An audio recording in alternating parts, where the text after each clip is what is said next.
actually we emphasize on. Next, please. So as all of you know, why actually this non-thermal?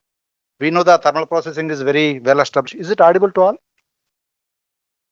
So thermal processing is well established and maybe actually large volume of products which are being processed through the thermal for the shelf stability as uh, for kind of ready to eat categories or maybe extra.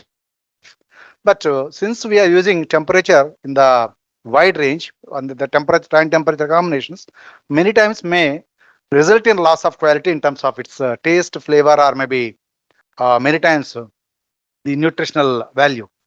That's where actually non-thermal, and as we know now, the entire globe has become a single unit, and when we compete with other world, obviously the quality of the product we supplying might make a major difference. So where actually the non-thermal processing can definitely give a better quality, where actually the temperature abuse is actually minimum. And at the same time, when you are applying these non-thermal methods, apart from the enhanced quality, but we must also look at the product safety. So that also we should be ensuring. But incidentally, many of the non-thermal they will be requiring a rather than actually shelf stability compared to your thermal processing. That's one of the embargo. Second, get the pasteurized as well as depending upon the combination which you are using. Uh, but the cost of the equipment major embargo, not the cost of the processing. So cost of the processing might be much cheaper compared to even thermal, but cost of the equipment is the major problem. Can you go to the next one, please? So where when you look at the novel process, we have of course many advantages, retention of the sensory attributes and obtaining a desired texture, improving the functional properties in many cases, important aspect. And more important is actually energy efficiency in the processing. So some of the major advantages. But when it comes to these novel technologies classification, these are categorized as electro technologies and non-thermal technologies. So electro technologies basically use similar thermal processing principle, but the heating will be rapid so that the long exposure will be minimized. Because of the rapid heating, so probably the loss through this kind of thermal minimum.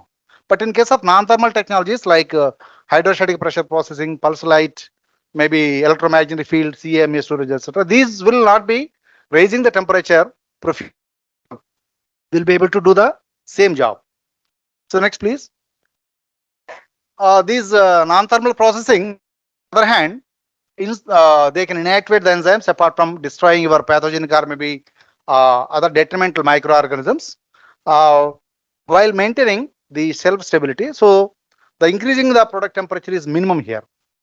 Although we are mentioning like non-thermal, but it doesn't temperature is not at all rising. In including your high pressure processing, there is a temperature rise. So that this temperature rise is very nominal. Uh, we always take care the temperature will not be crossing 50 degrees centigrade. So that's where actually we will be able to maintain. Similarly, in case of pulsed electric also, depending upon the technique which you are using, so there may be some Joule effect heating will be there. So that also need to be subsided, and there is a systems which are not generally designed to control this temperature rise. Next, please. So overall, if you see the major advantages in the non-thermal technologies, so these are considered like novel as well as improved food preservation techniques, and minimum loss due to this temperature induced changes like color or maybe flavor, texture, and the nutritional value. They are well retained basically, and of course in the subsequent slides. So they can retain highest possible quality. So most times actually we have seen even these the freshly extracted or maybe freshly prepared. So that's where actually you can have always a kind of comparison, and the impact on the environment also is minimum or maybe least as the effluents are very least in these non-thermal technologies. So they can provide shelf-stable like food attributes, and that's where actually the selling point is these products are fresh like at this some stability, so that the product cost can be even enhanced to two and a half times. That's how actually the required, and these are considered like premium products.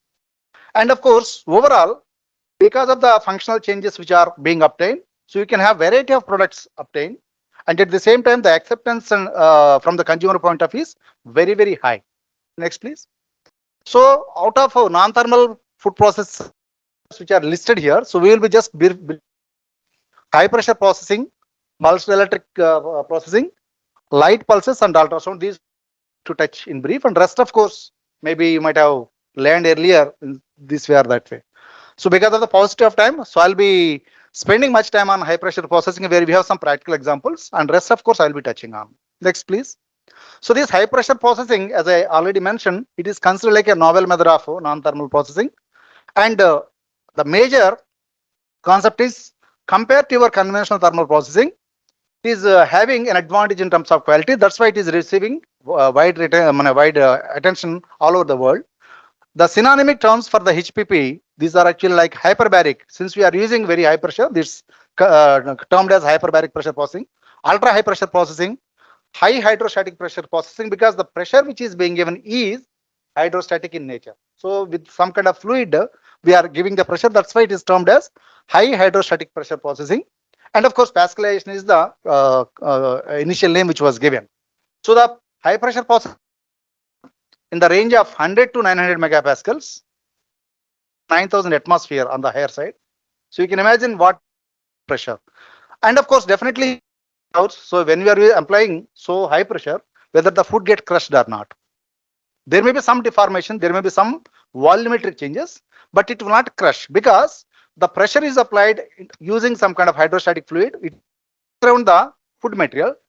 Pressure is being applied in all the directions uniformly. That's why there is a kind of shrinkage or maybe volumetric change. And the moment you remove the pressure, so it much of its shape. So that's the reason it doesn't crush. Had it been direct pressure, then of course it gets crushed. Between two plates, if you are applying pressure, it gets crushed. That's the major difference. Next, please. So another advantage is this can be applied at ambient condition, ambient temperature itself. Can be applied also if you are having some kind of temperature sensitive compounds like nutraceuticals, etc. It can be applied even at a lower temperatures, 10 degree, even below minus 20 degrees centigrade. Also, this can be applied. And wherever you are having very resistant microorganisms, possibly you require additional intervention. So there actually temperature can be augmented. So you can even use at higher temperatures like 70 or 80 degrees centigrade. So wherever the pressure assisted thermal processing is being done, yeah, maybe thermal assisted hyper being done, pressure plus some temperature combination, maybe 60, 70, 80 degrees centigrade clubbed together, so that these resistant microbes like spores, these can be inactivated. Another advantage, normally you might have seen, so if you are having some irregular shape product, so thermal penetration will be irregular. In this case, whatever may be the shape, irrespective of its shape, irrespective of its size, the pressure transmission is uniform. So it is simultaneous and it's uniform. Although when you really analyze, there's a minute changes in the locations, but compared to your thermal processing, so it will be uniform and of course instantaneous. That's one advantage. For example, if you take a can of a particular size, for heat penetration to the central core point, it needs some time. But here actually the pressure will be applied uniformly, but later on, whatever the holding time is required, that we will be applying. You can save some time of application also. Then of course, the temperature rise which I was talking of, the heat of compression, that is the one of the important aspect here. So there is a temperature rise because of this heat of compression. For every 100 megapascal, so there is about 2.3 degrees centigrade temperature rise. And of course, when you are using this with water, if you are using alcohol or maybe alcohol-like substances, it is 1.8 to 2.2. It is actually the temperature is even much low. But wherever you would like to go for temperature augmentation, an advantage with lipids. So if you use any kind of oil like olive oil or maybe soybean oil, the temperature is this heat of compression will be much higher, 6.6 to 9.2 degrees centigrade. If you would like to raise the temperature, use this oil as your compression medium so that you don't require to heat from outside much. From it in itself, it can actually raise the temperature. For example, you are applying some 500 megapascals, 500 into let us say 8 degrees centigrade, 40 degrees temperature range will be there, or ambient 25 or 27. It automatically reaches to 6 to 7. Rest actually 3 to 4 degrees centigrade, you need to maneuver from the outside, like actually improving its temperature. Next, please. So overall, the high pressure processing, it can retain food quality and natural freshness. So that is actually a breaking point here. And while extending its microbiological shelf life. So it is having a lot of potential applications starting from blanching, although it is very low impactful treatment, but of late actually blanching also is being considered as one of the requirements.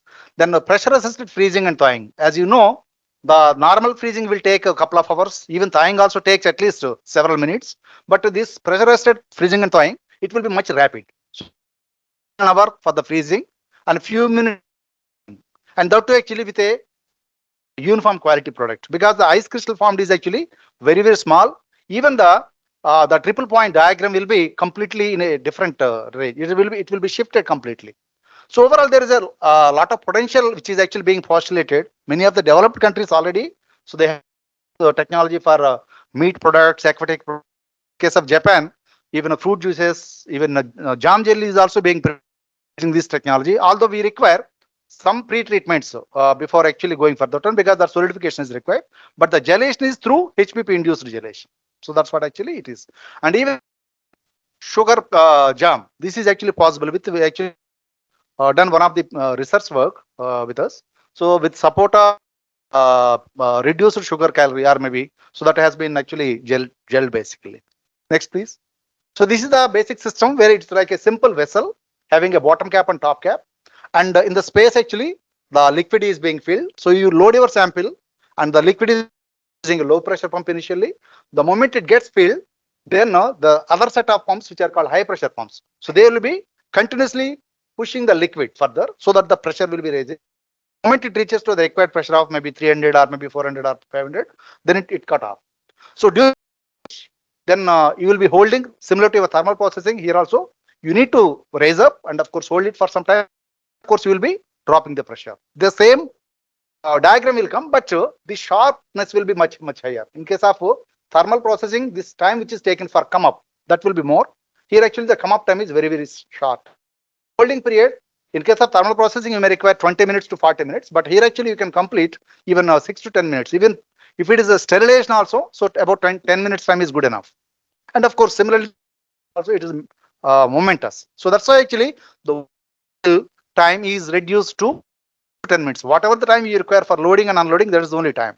Rest actually is almost one-fourth of that normal thermal process times. Which here. Next, please. So of course there are several advantages. Reduced microbial activity using high pressure processing. You can modify the texture and sensory properties. So for example, you have actually, let us say, paneer. Somebody would like to have a spicy paneer. So you can actually infuse these spices into this one using the liquid form. So when you apply this pressure, so through some kind of micropores which are created, so that will be infusing. So it's like a ready to eat paneer, which is actually many times people will be using in salad. Similar, this infusion technology is being used for the enhancing the quality of fruits. Already fruits are having certain beneficial. For example, a particular nutrient is not there in that. So that actually from outside actually this can be infused. So Rutgers University, they are doing a lot of studies fusion technology. And of course, so no off flavor or maybe flavor development. There's one advantage. Generally, in case of thermal, you will have some kind of off flavor which is developed due to thermal abuse.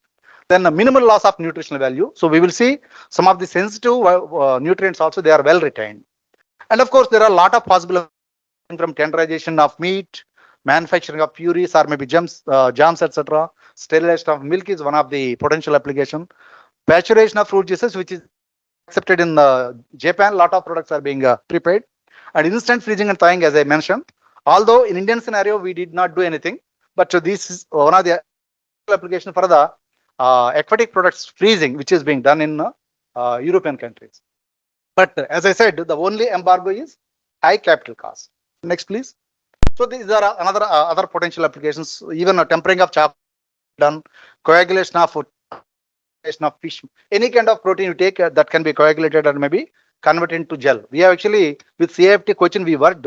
So the fish surimi, which has been gelled using thermal processing as well as the high pressure processing, this was very soft and to the same you can say that coagulation has been done, right? So similarly, to increase water absorption and maybe reduced cooking time. Only some certain beans it takes a long time. Overnight soaking is required, but here actually very quickly we can infuse. Okay, water absorption. Similarly, one potential application we have explored is extraction. So this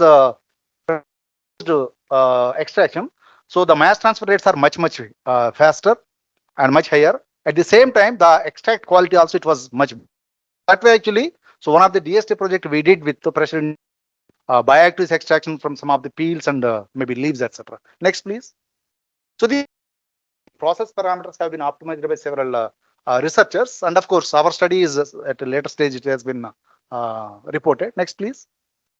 I am going a bit fast because we need to cover good, sufficient content. So these are some of the products which are already available commercially from jam, jellies, juice, dressings in Japan, fish meat and sliced which are actually available in many of the European countries, rice cakes, and even yogurt. So it is actually it is much creamier and very when the yogurt is prepared with the high pressure treated milk. So even NDRA Karnal they did some trials. So with the milk and subsequently this has been used for the yogurt formation. So the it was much creamier and it was with much soft texture basically, right? So next, please.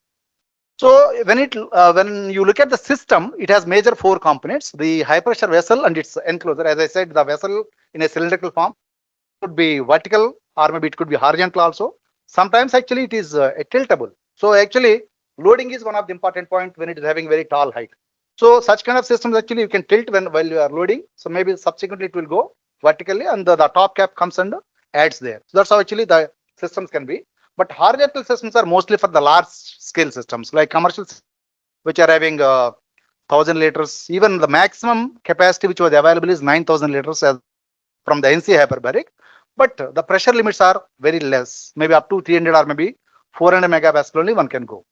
At the same time, we have very high pressure systems to the tune of 1400, but the volume treatment which is possible is only few ml, 30 ml around, which is there. Basically, for exploring any kind of scientific studies, what is the impact of this very ultra high pressure on constituent any kind of sensitive microorganism or maybe like that. So this is one of the 35-liter food vessel system. This is a vertical system. So it is being loaded from the next, please. So you can see these are some of the products which are already available on shelf. So where actually taste and color of your fruit products, which is actually well retained, like products like pomegranate, apple, carrot, broccoli, salads, etc. These are all available, and even coconut water, even some of the spice etc. like pickled shrimp etc. These also can be treated with high pressure processing. So this gives a scope for a variety of products. However, the process parameters standardization is required for each individual commodity because it responds in a different way for each commodity. So depending upon its constituents, for sugar rich material, it gives more resistance to the pathogenic organisms. That means you need a higher pressure. Whereas surprisingly, equity products have, in spite of having 10 to the power of 9 microbial log cycle load, uh, the inactivation is easy. So it is almost 300 to 400 megapascal. You can actually inactivate the microbes to the level of 6 log cycles. Whereas in case of sugarcane juice or maybe other kind of fruit juices where sugar rich products are there, it is actually much difficult.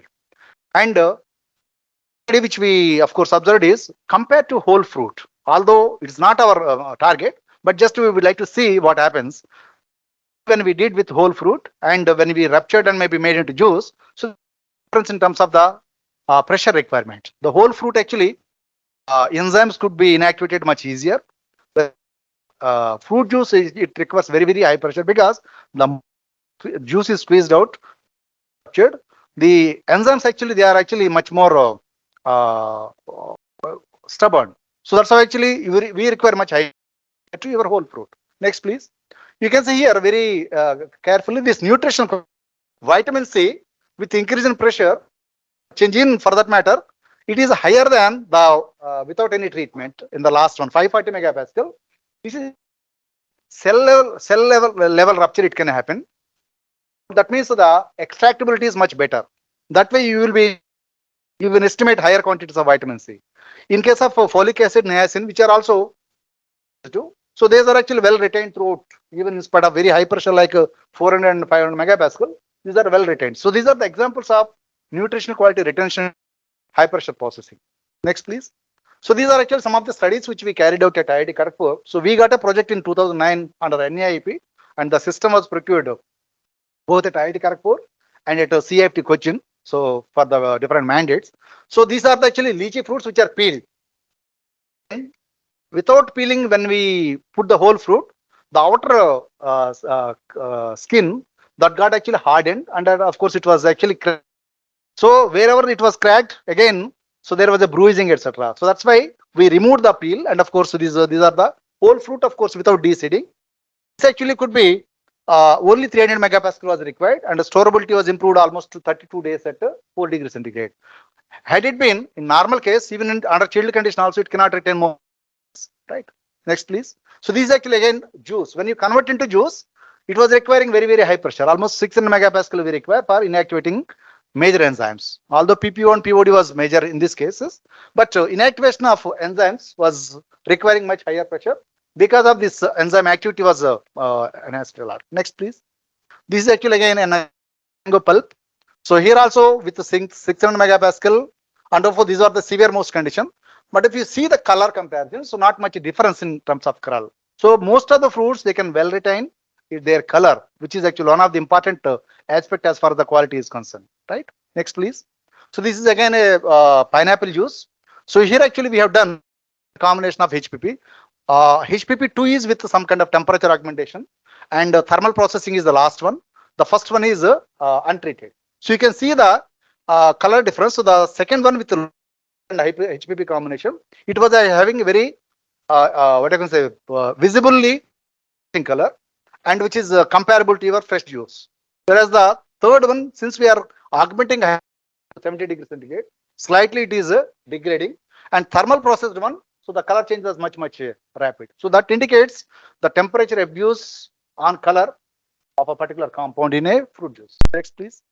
So this, of course, during storage change, thermal processing, although it was stable throughout, but well, uh, thermal treated juice, it was having much degraded color even during our storage, but whereas H retain a better color during part. Next, please. So overall, actually, you can see the POD was actually enzyme here, and aerobic mucophils were resistant baro resistant organism. Similarly, the total phenolic ascorbic acid and as well as antioxidant, which are major nutrients in these, well retained at 50 degrees centigrade. Had it been thermal processing, acid could have been lost more than 50% with the same levels. Okay, and of course, conditions were more than 520 megapascal we require with a combination of 50 degrees centigrade and about 10 minutes time. This was actually highest time which was required for inactivating much of the microorganisms as well as. And if you see the shelf life, as I already mentioned, most of the non-thermal processed chilled temperature, because these are not completely stable. So that's why at chilled temperature actually we could store up to 100 days, whereas with ambient condition only 25 days we could store. So that's what actually. Next, please. As I said, another application as far as the HPP is concerned, the extraction. So this actually can have, even with a simple pretreatment of HPP, your subsequent extraction will be much rapid because the cell level disruption which is happening will improve its mass transfer. So that's where actually it's having an advantage. So the physical damage of cells that make the difference in terms of its penetration, both sides, maybe penetration of the solvent as well as coming out of the micella, etc. So that's, and of course the quality of the extract was actually much superior in terms of retention of all the temperature, what I can say, thermal resistant, thermally unstable compounds basically. Okay, next, please.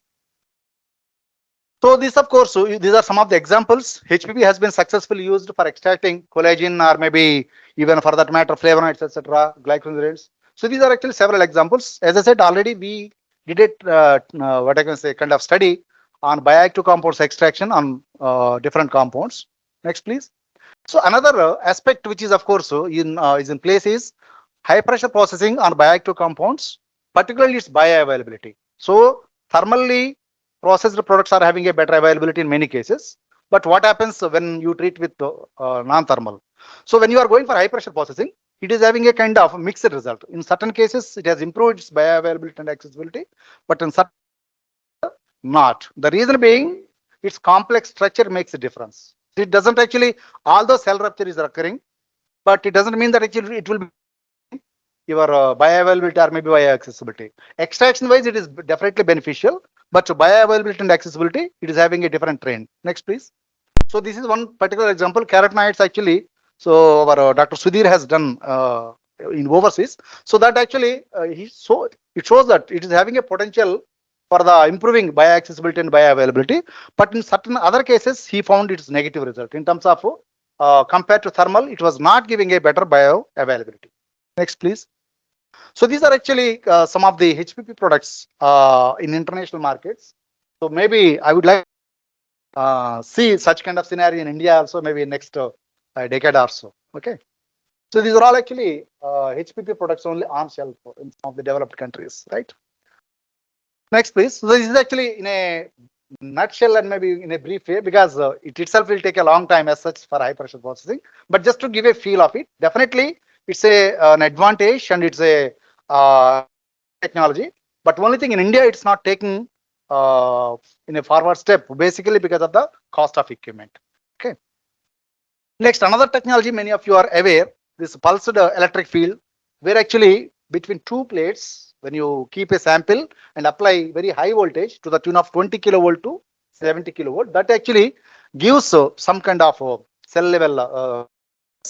Although here, this high voltage kind of temperature rise, but taking appropriate field formations, we can minimize that part. So we are having next, please. This actually. So breakdown and electroporation, these are the two things which are happening. So this electric breakdown, basically now there is a potential difference which normal occurs, but when you are applying this voltage, so this transmembrane potential will be changing. So when it is crossing a critical limit, then actually the cell get ruptured. So that's where actually this technique has been used much before in a biotechnological applications like DNA, etc. But of late actually it's being used in the okay. So this electroporation is one of the very important application as far as even today's food is concerned. Then electrocoagulation also, like actually you are having a lot of very fine cells which you want to actually agglomerate. So there also people are using pulse electric field for agglomeration purpose. So that's another technology which is reverse of this electroporation. Next, please.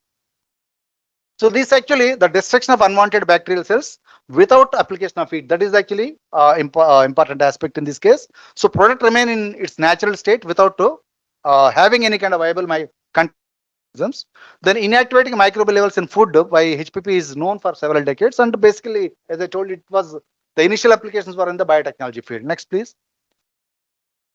Next, please. Here actually, high voltage actually it is creating pores in the microbial cell membranes. Electroporation already I told, and it was used in the biotechnology field for inserting the foreign DNA. And in Japan actually they developed a HEFP pilot plant, so to about 200 liters, and where actually they found 99.9% inactivation in terms of microbial flora. At the same time, this could retain maximum vitamin C. Some of the changes in quality which are expected. So in case of apple juice, saturation can occur, but no change in the pH solids concentration, even vitamin C. So it is actually well retaining its vitamin C. Secondly, the no sensory differences between processed and treated. That is ever freshly extracted juice. Similarly, commercial cheese sauce, better flavor and appearance compared to the comparable products. Pea soup, there is no difference in the sensory properties. That means the sensory attributes are well retained with this technology. Orange juice, as the same case of the previous one which I said, less than 6% of flavor loss and negligible vitamin C. So that indicates the retention of the quality basically. Next, please. Here actually, if you look at the system, it is also having 4 or 5 major components. One, of course, you have to create that high line voltage is hardly either 230 if you are using a single phase, but if you are using even now 3 phase also it's 440. But this has to 70 kilovolt. So that's where actually you require a high voltage generator. So that is the main crux of the whole part. At the same time, you keep this high voltage for a very brief period and discharge when. That's why a capacitor bank is required for holding this charge. So capacitor bank is basically being charged with this high voltage this thing. Then when there is a switch, it's not an ordinary 5 ampere or maybe 16 amperes. Some kind of thyristor switches are used here. Means momentarily it is actually connecting and of course disconnecting. then this has to get discharged. So depending upon what kind of pulse you are using, it could be a kind of decaying pulse, it could be a spare pulse. So spare pulse actually generally shoots up the voltage very quickly, holds for a short period, then of course discharges quickly. In this case, square pulse, the Joule heat effect, which majorly causes this heat generation, is minimized.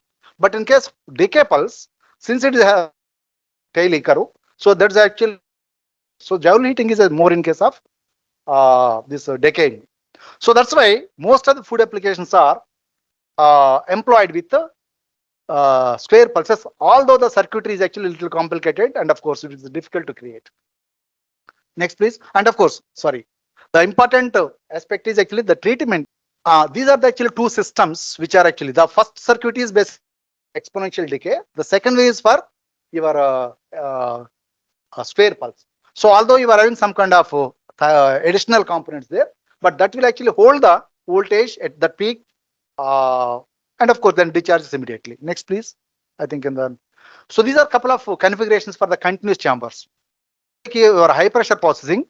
High pressure processing is limited to batch process or maybe semi-continuous process. But in this case, you can have a continuous process. That's one advantage. There are of course lot of configurations. Between two parallel plates, you can actually allow the material to flow. Or otherwise, you can have a concentric circles in the annular space, the material can flow. The middle one also is one of the electrode and the outer one will be another electrode. So between these two electrodes, the material will be flowing and causing this electrical pulse which is being applied. Otherwise, actually, you are having, so part of it is actually your anode, part of it is your cathode. So when anode and cathode actually are coming together, so that field is created. So wherever that field is concentrating, so that is the point where the actual pulse defect is there. Next, please. So this is the comparison of your HTST treatment. You can see HTST treatment, it will require some time to heat up and hold it for some time, then of course do. But in this case, the instant you require a little preheating to enhance the efficiency of the system. And then of course, when you are applying PEF, it shoots up the temperature.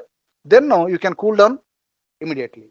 And even sometimes if you are not able to control your circuitry components, whatever the temperature which is being raised, that can be cooled down by having some kind of circulation within the chamber plates. So these plates are kind of annular space plates. Inside actually some coolant can be circulated so that the temperature which is being raised due to your Joule effect can be minimized. So this actually indicates that very short in this case, whereas in case compared to your thermal processing, smaller, you only few seconds of treatment. Actual pulse is given for the microseconds level, not even milliseconds. Next, please.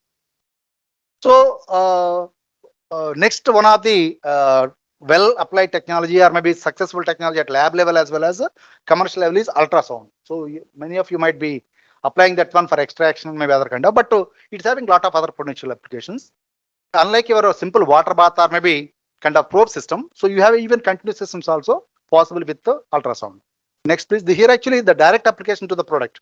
The vibrations are applied directly to the product, or you can couple with another device. Suppose you are having a pre-designed tank.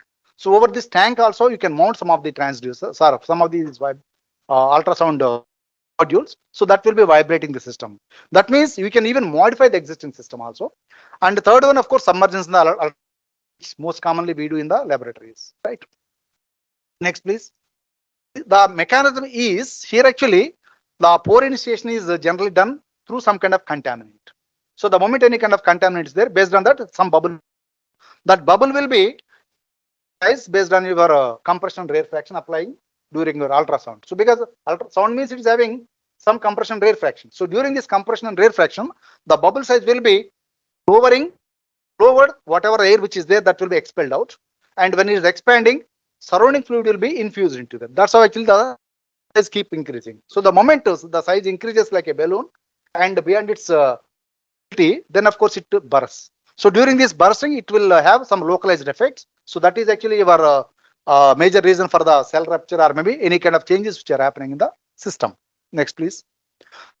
These are the systems like ultrasound bath or maybe ultrasound probe, which are actually very small. Next, please. You can have treatment systems which is a design for a particular with a kind of stirrer. So there is an annular space through which actually you can circulate some kind of a cold fluid or maybe hot fluid for conditioning. Then when you are applying that through this transducer, the vibrations will be liquid. So that's how the changes are happening. Then now the mixing arrangement will be taking the liquid up and so that's how actually it is having very perfect extraction possibilities.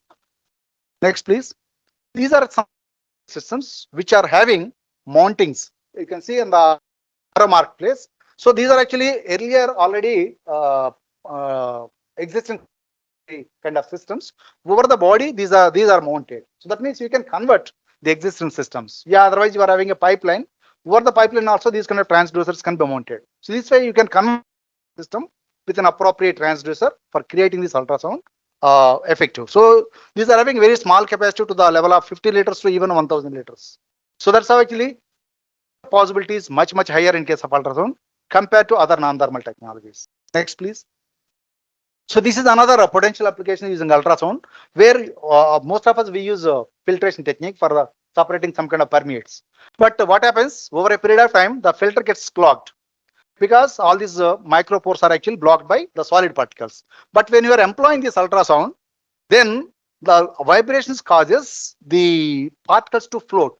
So that's why they will not be allowing to enter into or maybe settling down into that. So the extend for a long time. That's one advantage. Second thing, the mass transfer can be enhanced much higher because of these vibrations. So that means capacity also can be improved. At the same time, the time of exposure, instead of actually conditioning the filter within a couple of hours, it can even go long. Okay, next please. Another potential application is defoaming. So many of us we know in case of frying, having high oil content, no, sorry, high moisture content in the oil, so that causes froth. So this froth can be controlled using our defoaming. Otherwise, it will be overflowing. Sometimes it may cause fire accidents. So when such kind of froth is expected to generate, so we using this ultrasonic transducer with a horizontal blade kind, which is actually widespread. So that actually causes all this froth to control because these vibrations will be breaking those bubbles. So that will be remaining. Similarly, when you are filling some kind of carbonated beverages, you might have seen it has to be filled slowly. Otherwise, it will be overflowing. But at the end of the process, so it is only half filled. For filling also, so controlling this foam in case of beverage filling, etc., this can be used. Okay, next. Another very important and potential application. So most of you might have seen the cake cutting. So when you put a knife, much of the tidbits will be surface.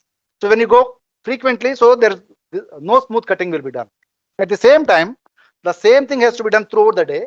What will happen? So the adhered material will gradually have some kind of microbiological changes and ultimately will have a cross contamination. So this system can have a very fine cut, number one. Number two, the cross contamination by this microbiological, this thing will be avoided. That way, very uniform sizes, even with a so you can get that one. Similarly, this is a cutting of cheese and other kind of. So you can have a very fine cut. The blade is having that vibrating transducer. So that's how you are having a very fine cut without having any kind of material adhered to the surface. Okay. Next, please. So another application some of you might have done the emulsification. So normally oil and water will not mix. So we will go for very vigorous what I can say, stirring, etc. So, but when you employ this ultrasound, probably it will have very uniform emulsion. So maybe better quality emulsion. So you can see the first one, second one under microscopic. Here it is having a large water surrounded by your oil on the all around. But there actually you are having small particles of water which is surrounded by your oil. That means it's almost uniformly distributed throughout. That's what it shows. Okay. Large particles are more in case of first case. In the second case, small particles are more or less uniformly these are distributed. So that means the distribution is much uniform and the emulsion is more stable compared to the previous one. So this is another potential application as far as emulsification is concerned.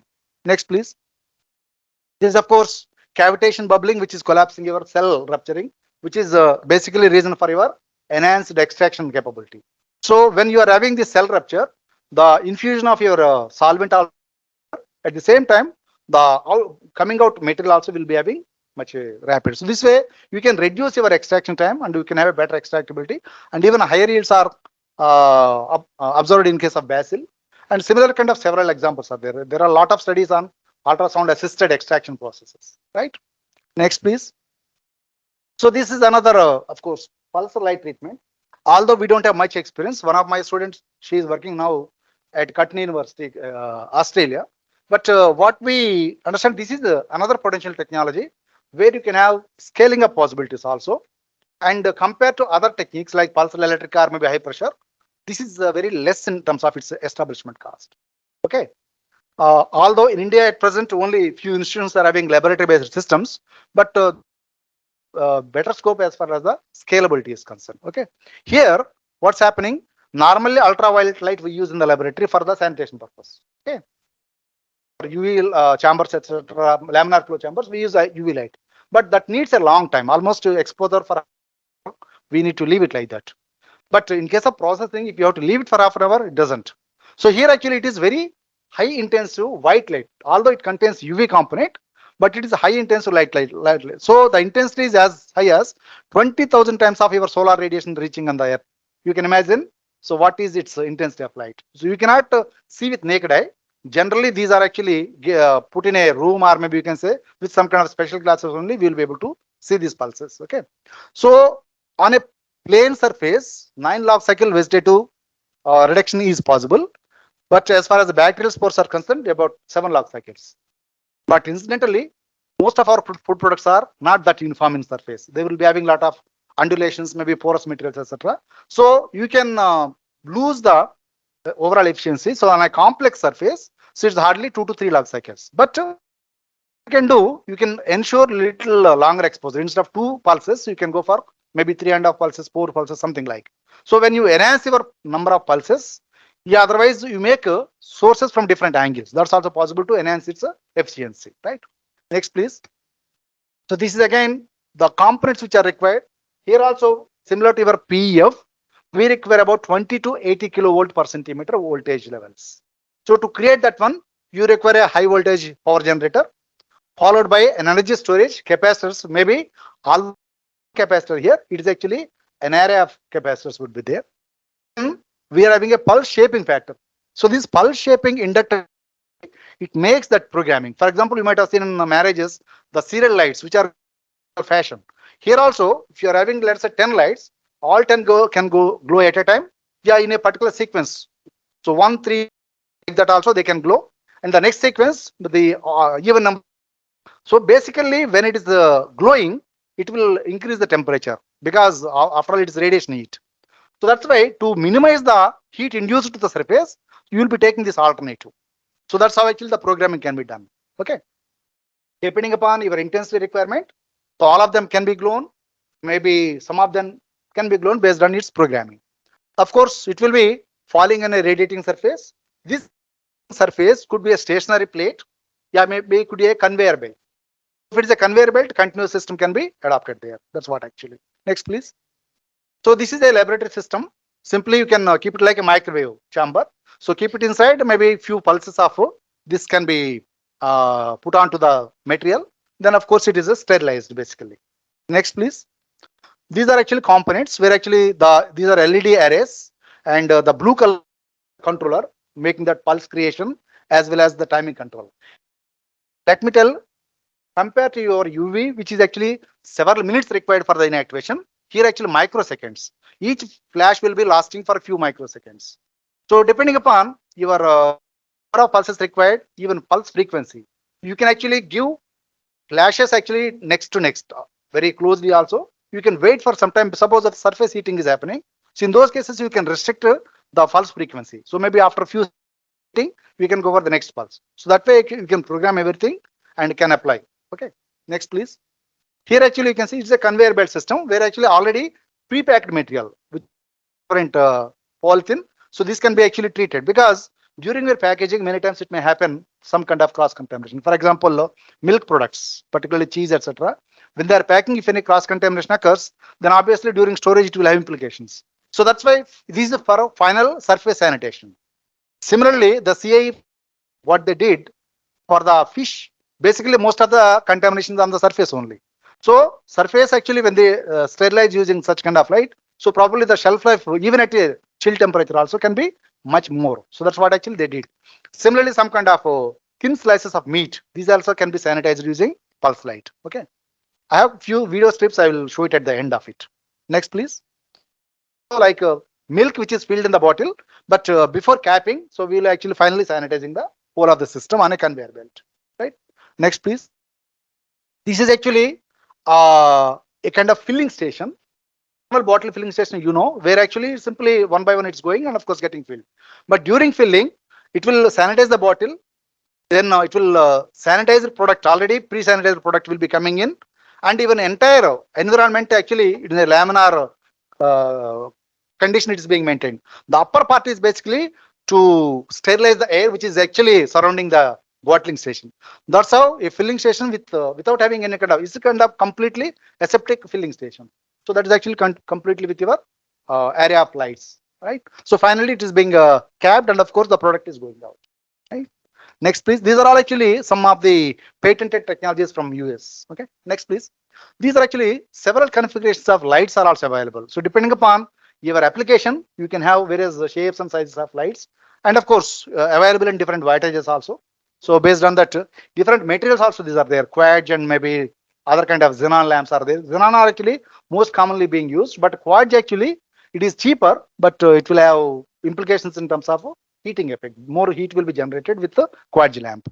Next, please. And of course, this probably nowadays buzzword. So 3D printing. I'll not go into much of the details. Basically, 3D printing is kind of a personal nutritional requirements meeting this thing. Secondly, of course, you can create wonderful shapes. So a kid particularly, so he may be desiring to have any shape and any type of this thing. So maybe his favorite is butterfly. So you would like to have chocolate, maybe biscuit and butterfly shape. That's actually about the shape. At the same time, since it is a kind of additive technology base, so layer by layer you can add. That means some of the heat sensitive materials can be added in the mid layers, and rest of the stable layers can be added on the bottom and top. That's how actually you can create products for better stability in terms of nutraceutical. Okay, next please. So these are the kind of, think anything, you design that thing in a computer and of course convert that image and of course put into the 3D printer. And these 3D printers are available of course in various sizes and shapes, etc. Although this is coming in a very lower cost also at the same time, for commercial application, these are actually very large systems are also available. Incidentally, the domestic is I think not much. Only Niftem Tanjavur has developed a system, but it is yet to commercialize. Overall, whatever is coming, these are from other countries, and people are trying to build, but I think it is not in a proper line, basically. Okay, next, please. You can see in any of the shapes, any of the materials can be used. Next, please. You can see here actually the outer skeleton is actually made with one, and the mid filling is done with a soft core. And the most important and maybe challenging task is creating the flowable ink, because these inks manufacturing is, you cannot actually, because the flowability is also required. At the same time, the creation of the shape without smudging, that's actually very, very important. So these two challenges are to be met, because when you think of nutritional what I can say value, so you may be adding anything and everything, ultimately converting into an appropriate ink which is actually flowable with that whatever the system which you are using, because there are several systems available. Simple dispensing syringe type also is available, or otherwise some these are available, and electrospraying also is considered as one of the technique. So but out of these techniques, suitable to a particular technique, creation of these inks which are actually for the personalized or maybe customized nutrition requirements, that has to be made. Okay, next please. So 3D printing printed desserts, Hershey, they are actually already in market. Next please. So of course it's a better alternative for military, where actually because normal products are actually inaccessible to them. So probably whatever they want at that particular location, they can create. Even they can go for baking. They can go for actually whatever the further operations for creating a product. That's actually very useful thing basically. Next please. So these are of course different materials and what kind of principle which is being used. Okay, I'm not going into the details of that one. And next please. So overall, these are actually couple of technologies which are in a foreplay in Indian research as of now, and many people are actually working on different technologies. And now, of course, so many of the institutions or maybe many of the scholars are after this 3D printing, which is of course field. Okay, and as far as the commercial viability and commercial application, high pressure processing is one of the most applied as of now among the non-thermal, apart from your ultrasonication. Ultrasonication, of course, is being used at different levels. So lab levels also most people are using. Commercial level also these are being employed. But otherwise, actually, high pressure processing another one where actually scope is there for large scale adaptation. But both pulsed electric as well as pulsed light, these are still having some kind of limitations. Printing, of course, is in the exploration stage. Okay, so with this small presentation, just to give an overview of the technologies available. So I team you, Dean sir, and maybe head of the department, Vice Chancellor, for inviting me here and particularly asking for this particular tag. So thank you so much, everyone. So thank you, madam, for you have coordinated very well. And Madhu was there even during late around 11 o'clock to pick me. So thank you. And thank you all for patient hearing. I don't know how much you could grasp really. So it was a kind of very short and maybe kind of brief presentation on multiple technologies. Had it been, I could have focused only on high pressure. So that will go even for 2 hours. I could have taken much long time. But since the title was given like recent developments, I like to cover up more than one technology. That's the reason actually I have gone a little fast and I hope you have benefited a little bit. And my HPP lab team, so many of the products which I showed, so that is the result of their research. So I would like